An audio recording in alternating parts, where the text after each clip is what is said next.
Hello indie game fans, try as I might, I could not find any new indie games or ports worth a mention this week, so we get a very rare week off for indie gaming this week, so I'll be doing some housekeeping to clear out the rest of the releases and updates for December 2021, such that we can start the new year fresh and ready to roll.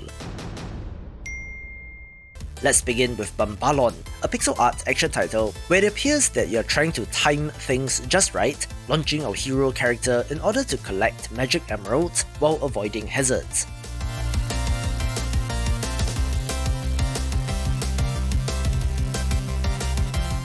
There does appear to be variety in gameplay and controls as well, with variation on how the character is controlled, where it looks pretty nice and is of interest.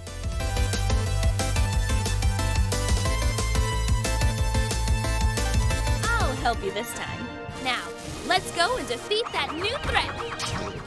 A gorgeous looking Japanese styled turn-based RPG from earlier this year is Cris Tales, where despite its current mixed reviews, is still a title that I think would be of interest to fans of the genre due to the way the game plays with the concept of time. Woken up a new enemy. It's corrupting everything. It could be a bigger threat than Ardo. Interestingly, this update adds a new character in Adri the Inventor, a summoner character of sorts that uses a variety of mechanical constructs, being the 7th playable character that you can add to your party. It's an interesting update since releasing a new character for a story-driven JRPG 5 months after launch does change up the dynamic of the game, but if you have not played it, do consider giving it a look.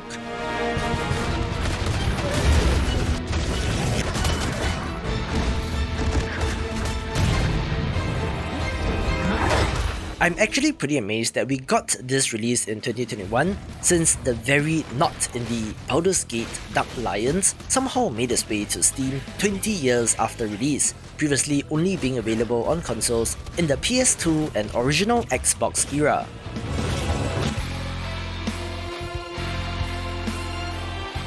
Being a fan of Diablo and a PC gamer myself, I have to admit that I've never played this game before, but I've heard fantastic things about this, where of course it's an action RPG that has you slaying hordes of monsters. Only this time, it is based on the Forgotten Realms setting of Dungeons & Dragons, and just goes to show how crazy the video game space can be.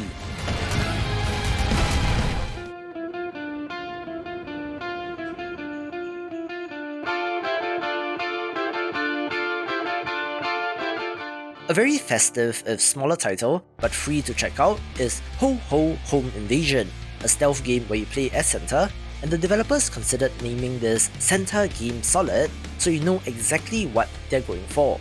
The developers released the REGIFTED update for this year, adding 2 new levels, a leaderboard and more, so while it is a little bit after Christmas, I think that it's still worth a play. Umbrella! Take one! It's showtime! We've been waiting forever for this! Hope you're ready, because we're starving! We'll always be together! I'll feed you the world!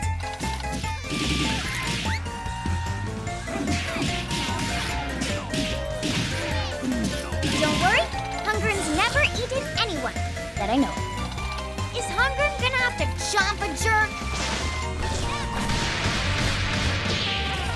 You're not gonna like us when we're hungry. Heal!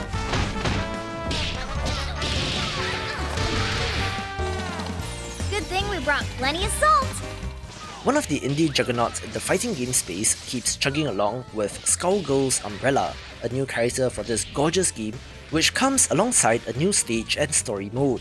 It's pretty amazing how Skullgirls is still going, since it was originally released in 2012, but this is the second of 4 DLC characters for Season Pass 1, where it's nice to see the developers continue to support their community.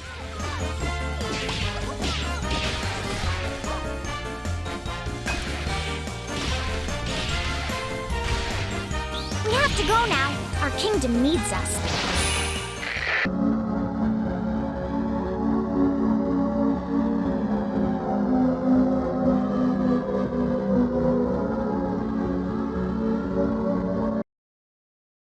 I have a very curious entry here since Milk Outside a Bag of Milk Outside a Bag of Milk is a horror visual novel that is the sequel to Milk Inside a Bag of Milk Inside a Bag of Milk from 2020, being a direct continuation of that game. To be completely honest, this is not my type of game at all, but there must be something to this since the original has over 5,000 Steam reviews and a rating of overwhelmingly positive, while the sequel already has more than 1,000. So do check this out if you love horror games.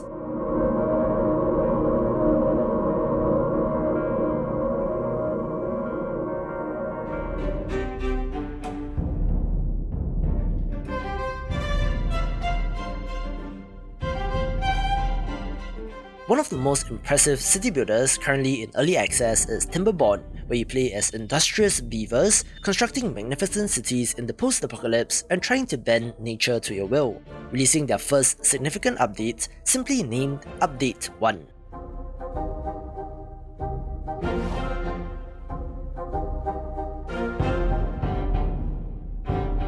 This includes an overhaul of the mining for metal system, mechanical water pumps to get water where you need it to go, a number of new goods and resources to manage, as well as more resource processing buildings and crafting recipes, in addition to a whole host of other improvements and upgrades.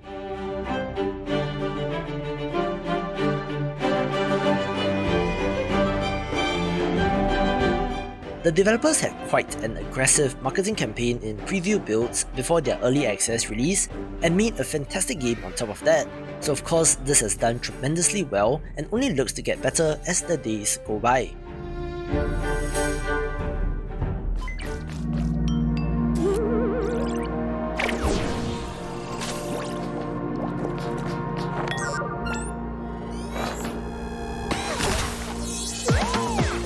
Let's kick off the top 3 with a not-so-indie entry in Oxygen Not Included Spaced Out, which, very interestingly, is the DLC to the popular Colony Sim title that somehow was in early access for a year, fully releasing and is ready for play.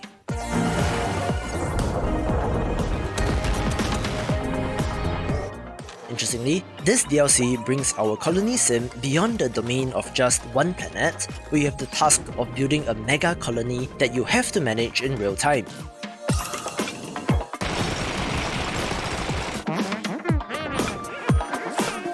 As is the case with the original, things have a tendency of going very, very wrong, so hopefully you will be able to manage and to get your duplicants to thrive.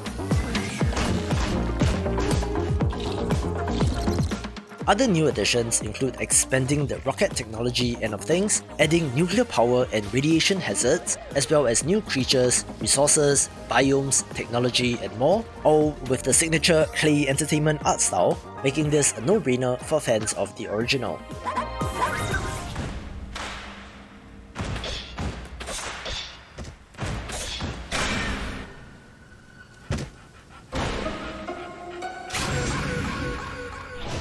I just talked about the original samurai gun in my video covering the Steam Winter Sale, where you can get it at a massive 90% discount, but we are looking at the sequel here, where the developers have secured a number of crossover characters, the latest of which is Among Us.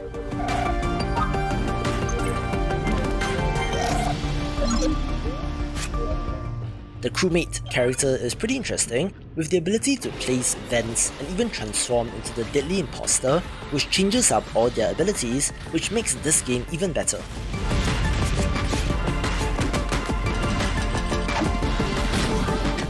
This is in addition to crossovers with Splunky 2 and Minute, so I cannot wait to see what other characters are added.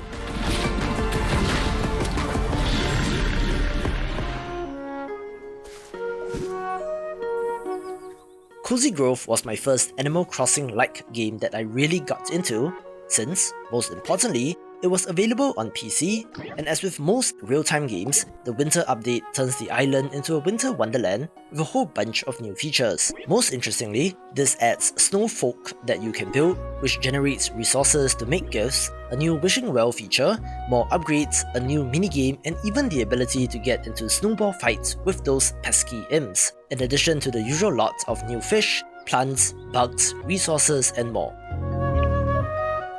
It has been about 8 months since its release, where the developers are already working on the spring update, which will bring us full circle into 1 year with this game, and for a daily check-in type of experience, this is one that I thoroughly enjoyed, taking the number 1 spot. For more cozy games, watch these videos and I will see you after the jump.